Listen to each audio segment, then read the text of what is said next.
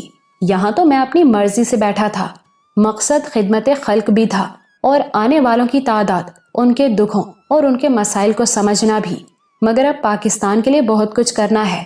یہ طے ہے کہ پاکستان کی بقا کے لیے اس کا معاشی استحکام بہت ضروری ہے۔